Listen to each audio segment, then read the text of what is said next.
partager quelques éléments ce matin avec vous. Et j'étais aussi en train de méditer pour regarder, ce n'est pas tout le monde qui allait à la montagne. Si vous lisez votre livre, vous allez voir que ce n'était pas tout le monde qui allait dans la montagne. Et ce n'était pas tout le monde que Dieu invitait à la montagne. Je pense que vous êtes des lecteurs et des lectrices de la Bible et vous allez comprendre que non, la montagne, ce n'est pas une mince affaire. La montagne demande l'énergie. La montagne demande la force. La montagne demande la disponibilité. La montagne demande des sacrifices. Et ce n'est pas facile de dire directement comme ça, je vais aller à la montagne. Est-ce que nous sommes ensemble? J'ai regardé les temps en temps au Congo, il y a des montagnes où les gens vont prier. Mais avant qu'ils puissent aller dans ces montagnes pour prier, des fois ils doivent prendre des bâtons pour ne pas tomber, soit en montant, pour les soutenir en montant, et pour les aider en descendant, pour ne pas tomber. Parce qu'en fait c'est une pente. Donc c'est pour dire que non, chacun de nous, pour aller à la montagne, doit dépenser une énergie, doit avoir un sacrifice, doit tenir ferme pour aller à la montagne, et là où il va découvrir les secrets de sa vie, les secrets de sa destinée, les secrets de sa bénédiction, les secrets de ses projets, les secrets de sa maison. Bien aimé, si tu n'es pas capable de pouvoir aller à la montagne, il te serait difficile de voir la main de Dieu et les exploits de Dieu dans ta vie. Amen. Est-ce que quelqu'un est-ce que je communique la parole? Amen. Quelqu'un, les secrets de la montagne. Les secrets de la montagne, c'est au pluriel. Si tu veux voir en fait l'homme de ta vie ou la femme de ta vie, tu dois aller à la montagne. Amen.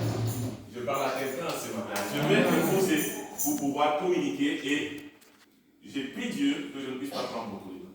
Et souvent quand je prie comme ça, je l'intègre dans ma tête, et je l'intègre dans mon esprit pour que je puisse m'arrêter beaucoup plus vite.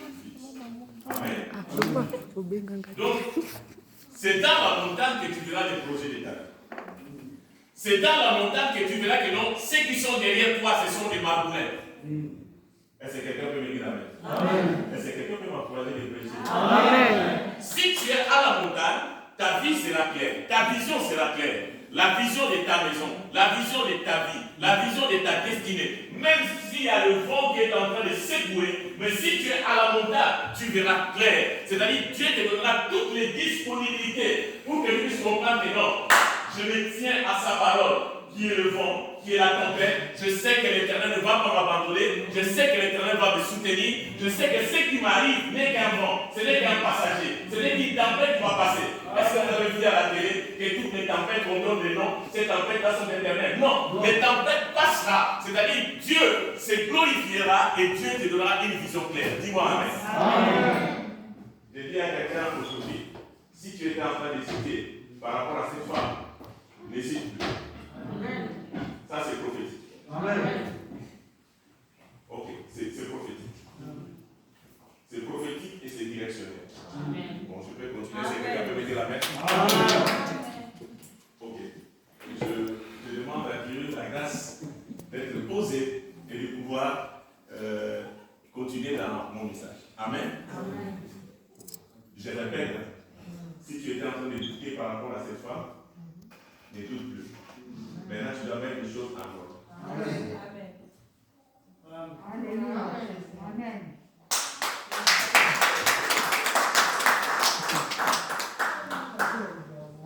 J'avais demandé à Dieu que tous mes talents soient fonctionnels. Amen. J'ai dit à Dieu, tout ce que tu m'as donné doit être fonctionnel pour l'Église. Amen. Et tes enfants doivent être bénis. Amen. Et c'est ce que j'ai demandé. Je n'ai pas demandé à Dieu l'argent ni quoi que ce soit. Je demande à Dieu que tous mes talents soient fonctionnels. Amen. Que ton Église soit bénie. Et rassure-toi que c'est fonctionnel. Amen. Voilà. Je vais dans Exode 19. Vous savez, ce qui nous empêche en fait de pouvoir aller plus loin dans notre vie, dans notre communion, c'est parce qu'en réalité, nous restons beaucoup plus au bas de la montagne, mais nous n'arrivons pas à aller au sommet de la montagne. Et c'est ce qui nous embête, c'est ce qui nous dérange beaucoup plus dans notre vie chrétienne. C'est pour cette raison que nous ne voyons pas clair. C'est pour cette raison que nous parcourons de gauche et à droite. C'est pour cette raison que nous ne sommes pas fermes dans notre vie chrétienne. C'est pour cette raison que nous n'arrivons pas à aller plus loin avec le Seigneur. Pourquoi? Parce que nous sommes beaucoup plus à l'aise quand nous sommes au bas de la montagne et quand nous sommes au sommet de la montagne. Au sommet de la montagne, c'est là où Dieu nous établit. Au sommet de la montagne, c'est là où Dieu dit ainsi par l'Éternel. Au sommet de la montagne, tu ne vas pas toucher. Au sommet de la montagne, tu sauras que non, même si c'est que je suis en train de traverser est le feu, mais j'ai un Dieu qui s'appelle le feu dévorant. Ce Dieu-là a la capacité de me donner tout ce que j'ai besoin. Mais tu n'auras pas de réponse de ta vie quand tu es au bas de la montagne, mais tu auras des réponses de ta vie quand tu es au sommet de la montagne. Et c'est pour cette raison que nous devons être sérieux avec Dieu. Si nous-mêmes nous sommes sérieux en nous-mêmes, c'est-à-dire Dieu nous fait la grâce, Dieu nous utilisera, Dieu nous bénira. Bien aimé, le pasteur n'est pas le seul instrument dans l'église. Je vois des instruments parmi vous, je vois des femmes puissantes parmi vous, je vois des gens capables de pouvoir aller plus loin parmi vous, je vois des gens que Dieu peut élever parmi vous, je vois des gens qui sont capables, qui peuvent aussi faire des grandes choses dans cette église, je le vois. Mais le problème c'est quoi? C'est parce que nous restons au bas de la montagne. Nous ne voulons pas monter.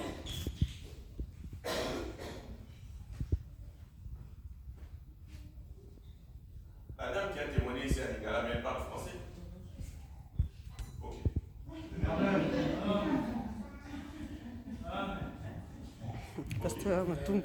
Elle avait besoin de l'appui de son mari pour pouvoir parler. Elle avait besoin que quelqu'un qui est toujours aussi à la montagne puisse le soutenir. Enfin, que ses paroles, est-ce qu'elle a béni quand il a parlé? Non. Alléluia. Amen. Bien-aimé dans le Seigneur, notre Dieu est bon. Nous devons l'aimer de tout notre cœur, de toute notre force. Nous devons nous approcher à ces dieux-là. Ces dieux-là nous fera toujours du bien. Bien-aimé, rassure-toi que les dieux que tu pries, les dieux que tu sers avec persévérance, te fera toujours du bien. Les dieux que tu es en train de chercher, il te fera toujours du bien. Les dieux que tu es en train d'adorer, il te fera toujours du bien. Bien-aimé, le problème ce n'est pas de servir Dieu. Le problème c'est la manière dont tu es en train de servir ces dieux-là. C'est la manière. Aujourd'hui, il y a beaucoup de serviteurs, il y a beaucoup de servants. Mais le plus grand problème, il y a beaucoup de pasteurs, mais c'est la manière. Dis à quelqu'un la manière. C'est la manière de servir Dieu. C'est la manière de s'approcher de Dieu. C'est la manière de pouvoir aller à la montagne dans la présence de Dieu pour voir ce que Dieu a réellement pour ta vie et pour moi. Je vais lire la Bible. Exode 19. Est-ce que quelqu'un peut nous aider? Exode 19 à partir du premier verset. Exode. Je lis pour la gloire de Dieu. Amen. Le 3e mois après leur sortie du pays d'Égypte, les enfants d'Israël arrivèrent ce jour-là au désert de Sinaï. Étant partis de Rephidim, et ils arrivèrent au désert de Sinaï, et ils campèrent dans le désert. Israël campa, là, vis-à-vis de la montagne. Moïse monta vers Dieu, et l'Éternel l'appela du haut de la montagne en disant: Tu parleras ainsi à la maison de Jacob, et tu diras aux enfants d'Israël: Vous avez vu ce que j'ai fait à Égypte, et comment je vous ai porté sur les déserts d'Ève et amené vers moi. Maintenant, si vous écoutez ma voix, et si vous gardez mon alliance, vous n'appartiendrez entre tous les peuples, et car toute la terre est à moi. Amen. Amen. Amen. Je prends le verset 6. Merci, Papa. Vous serez pour moi un royaume de sacrificateurs et une nation sainte. Voilà le peuple que tu diras, voilà le parole que tu diras aux enfants d'Israël. Le verset 7. Moïse vint appeler les anciens du peuple, et il mit devant eux toutes ces paroles comme l'Éternel lui avait ordonné. Verset 8. Le peuple tout entier répondit: nous verrons tout ce que l'Éternel a dit. Moïse rapporta les paroles du peuple à l'Éternel. Le verset 9. L'Éternel dit à Moïse, je viendrai vers toi dans une épaisse nuée, afin que le peuple entende quand je te parlerai et qu'il ait toujours confiance en toi. Moïse rapporta ces paroles du peuple à l'Éternel. Le verset 10. L'Éternel dit à Moïse, va vers le peuple, sanctifie-les aujourd'hui, Éternel, qu'il lave leurs vêtements, qu'ils soient prêts pour le 3e jour, car le 3e jour, l'Éternel descendra aux yeux de tout le peuple et sur la montagne de Sinaï. Verset 12, tu fixeras les limites, ainsi de suite, ta parole continue jusqu'à. Et le Seigneur, ce jour-là aussi, était descendu pour pouvoir visiter son peuple. Donc, j'ai dit que non, aujourd'hui, on va parler des secrets de la montagne. Donc, quand vous lisez la Bible, et quand vous voyez toutes les montagnes, dans toutes ces montagnes, il y avait toujours des secrets. Il y a des choses qui s'est passées dans la montagne. Il y a des visitations qui s'est passées dans la montagne. Donc le Seigneur lui-même, ici le Seigneur était en train de parler à Moïse. Il était en train de dire, de toutes les façons, l'endroit de rencontre de Dieu et de Moïse, c'était beaucoup plus dans le sommet. C'était beaucoup plus dans les hauteurs. Donc c'est-à-dire, Dieu rencontrait Moïse dans les hauteurs. C'est-à-dire, Moïse devait quitter la terre pour aller sur la montagne et pouvoir écouter Dieu. C'est que Dieu a à lui dire par rapport à lui-même et par rapport à tous ces peuples qu'il était en train de diriger.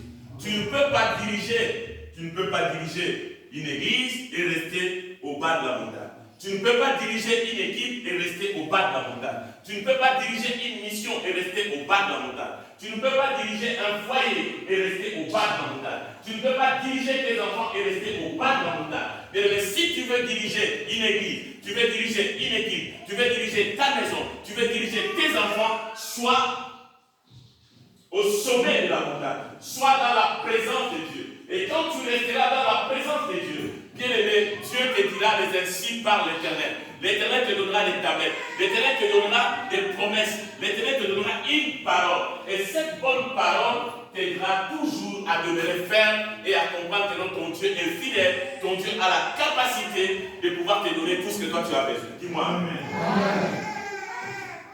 Bien aimé dans les Seigneurs. Je sais que la vie chrétienne, ce n'est pas facile. Je sais que la marche avec Dieu, ce n'est pas facile. Mais la marche avec les Seigneurs sera beaucoup plus facile si nous demeurons dans la présence de Dieu, si nous demeurons au sommet de la montagne. C'est là où il y a des échanges à faire. C'est là où il y a des choses qui se passent entre nous et Dieu. C'est là où il y a une parole certaine, une parole donnée par Dieu. C'est là où il y a quelque chose d'extraordinaire qui se passe dans notre destinée, qui se passe dans notre maison, qui se passe dans notre couple. Pourquoi? Parce que nous sommes dans la montagne, dans la présence de Dieu. Et dans la présence de Dieu, il n'y a pas de confusion. Dieu te donnera une vision claire. Dieu te donnera la capacité. Dieu te donnera l'énergie. Dieu te donnera la guérison. Dieu te donnera la délivrance. Dieu te donnera tout ce que toi tu as besoin pour pouvoir t'aider à pouvoir avancer. Amen. Sinon, Moïse n'allait pas arriver à pouvoir conduire ses peuples. Sinon, Moïse ne serait pas capable d'aller se tenir devant Pharaon. Pourquoi est-ce qu'il est allé devant Pharaon? Parce qu'il savait que l'homme qu'il a rencontré à la montagne, cet homme avait changé sa vie. L'homme qu'il a visité à la montagne, cet homme avait changé sa vie. Il avait changé sa destinée. Il a changé toutes ces choses. Il a changé beaucoup de choses dans sa vie. Il était capable maintenant de te présenter devant Pharaon. Ne te présente pas devant Pharaon si tu n'es pas sûr que tu l'as rencontré à la montagne. C'est un conseil. Ne dis pas que non, je suis en train de lier. Si tu n'as pas eu la capacité d'aller à la montagne et de se présenter devant celui-là, et il t'a dit maintenant tu peux lier. Alléluia. Merci. Je répète ce que je suis en train de dire parce que c'est important. Ne lis pas encore si tu n'as pas la capacité d'aller à la montagne, dans la présence de Dieu. Et celui-là te dit, va lier. Parce que tu ne peux pas lier quelque chose que tu n'as pas la capacité de lier. Est-ce que quelqu'un me comprend? Amen. Est-ce que je peux avancer? savez pourquoi est-ce qu'un jour, Abraham a pris Isaac pour aller à la montagne? Parce qu'Abraham savait que non, je vais rencontrer Dieu face à face. Parce qu'il a dit à ses serviteurs, maman bébé, écoute-moi, il a dit comme ça, vous serviteurs, restez là. Mais moi et le fils, nous irons à la montagne et nous reviendrons vers vous. Il n'y a que les fils et les filles qui peuvent aller à la montagne. Pas les serviteurs. Il n'y a que les fils. Si tu es fils, tu iras avec moi à la montagne. Nous allons demeurer à la montagne. Et nous allons faire quoi? Et nous allons descendre. Et croyez-moi que quand nous allons descendre, nous ne descendrons pas vides, mais nous descendrons remplis de grâce, remplis de visitations, remplis de restauration, remplis de délivrance, remplis de guérison. Et crois-moi que nous n'allons pas revenir prévus, mais nous reviendrons avec quelque chose. Nous reviendrons avec un témoignage. Nous reviendrons avec la puissance. Nous reviendrons avec la révélation. Nous reviendrons avec la restauration parce que ce Dieu-là, il ne va pas nous abandonner. Il n'y a personne qui est allé dans la présence de Dieu, à la montagne de Dieu, et rentré tel qu'il est parti. Amen. Le secret de la montagne. Ce qui s'est passé à la montagne, il y avait Abraham, Dieu et Isaac. Et c'est pour cette raison, Isaac ne pouvait que suivre la voie de son père. Pourquoi? Parce qu'il n'était qu'à toi quand ils étaient là, à la montagne. Est-ce que ta fille peut suivre ton exemple? Ok, ça c'est entre nous. C'est pour moi. Est-ce que c'est pour moi, je pense. Amen. Ok. Amen. Non. Oh. Je vais dire une chose. Permettez-moi de le dire. Amen. Est-ce que ton fils peut suivre ton exemple? Tu l'amènes.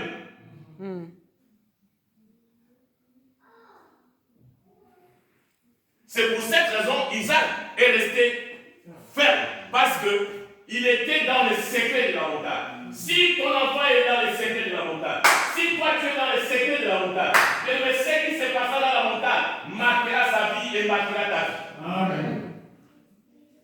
En descendant, sa vie restera clean. Et cet enfant aimera les Seigneurs. C'est pour cette raison, quand Abraham n'était pas là, Isaac a pris les rênes. Il a dit, j'ai vu ce qui s'est passé dans la montagne. Ce n'était pas tout le monde qui le voit. Okay. Ce qui se passe dans la montagne, ce n'est pas tout le monde qui le voit normalement. Il n'y a que ceux qui sont dans la montagne qui peuvent voir ce qui se passe dans la montagne.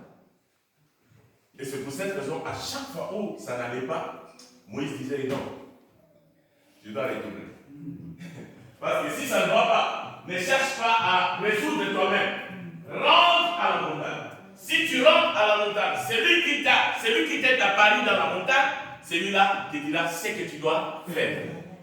Pourquoi est-ce que nous échouons? Parce que nous voulons faire par notre propre force. Si nous voulons faire par notre propre force, nous allons avancer 2 pas, 3 pas, mais nous allons échouer. Nous allons tomber. Pourquoi? Parce que nous voulons faire par notre propre force. Dis à quelqu'un, ne fais pas par ta propre force. Dis à quelqu'un d'autre, va à la montagne. Va à la montagne, Elena. Dans la montagne, il n'y a que des leaders qui vont à la montagne. Si tu n'es pas leader, tu n'iras pas à la montagne. Tu vas manger, tu vas danser, tu vas faire tout ce que tu veux. Mais à la montagne, tu n'iras pas. Parce que la montagne te demande l'énergie, il te demande la force, il te demande la sagesse, il te demande la sanctification, il te demande la prière. En fait, la montagne te demande beaucoup de choses. C'est-à-dire, si tu es à la montagne, mais le bonheur sera d'abord pour toi qui es en train de monter à la montagne dans la présence de Dieu. Et ce n'est pas tout le monde qui monte à la montagne. Il n'y a que des leaders qui peuvent monter à la montagne. Les gens qui ont une histoire avec Dieu, ils ne restent pas au bas de la montagne, mais ils grimpent jusqu'au sommet de la montagne avec Dieu. Dis à quelqu'un, je vais avoir une histoire avec Dieu. Je vais avoir une histoire avec Dieu. Est-ce que tu peux m'aider à dire encore une autre personne, je vais avoir une histoire avec Dieu? Je vais avoir une histoire avec Dieu. Si tu veux avoir l'histoire avec Dieu, reste au sommet de la montagne. Bien aimé, le monde est fou. Bien aimé, il n'y a que des destructions. Il n'y a que des choses horribles qui se passent. Les gens qui vont essayer de tenir, ce sont les gens qui vont grimper jusqu'à la montagne. Parce que nous sommes dans les derniers temps. Les temps sont mauvais. Les jours sont mauvais. Un leader, to lead en anglais, signifie diriger, signifie conduire, signifie celui qui est premier.